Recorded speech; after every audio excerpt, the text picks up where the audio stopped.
Channel 8 Eyewitness News at 5.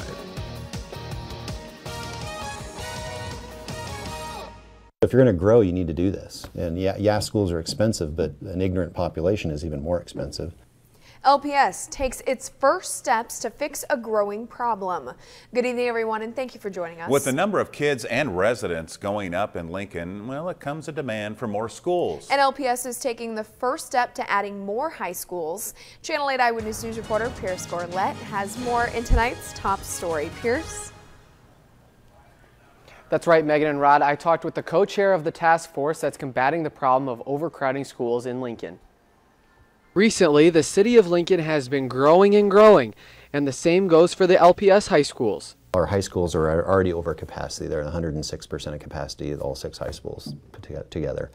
And as the community keeps growing, we can see that it's going to grow probably at least 2,000 more kids for high school in the next decade. So now LPS needs to answer the bell and figure out a way to house all of these students. Our high schools are set to handle about 1,850 to 2,000. We're already over 2,000 in almost every school already, and we're going to add another 2,000 kids. So really we need at least 1 and probably 2 in the next 10 years. But one of the main worries about building a new school in Lincoln is the cost. And they say even though it's expensive to build a new school, in the long run it's worth it. So if you're going to grow, you need to do this. And yeah, schools are expensive, but an ignorant population is even more expensive. And the main question a lot of people are having is if it's going to be a conventional high school or a project-focused high school, which is like a tech school getting students on a specific career path.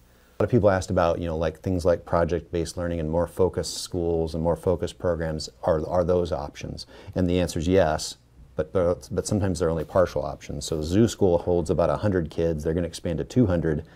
That takes 100 of those 2,000, but it doesn't take for all 2,000. So you can only go so far sometimes with focused programs. Now LPS is a long way away from adding another high school, but these are the initial talks to adding a new high school. Pierce Gorlett in our top story tonight. Thank you, Pierce.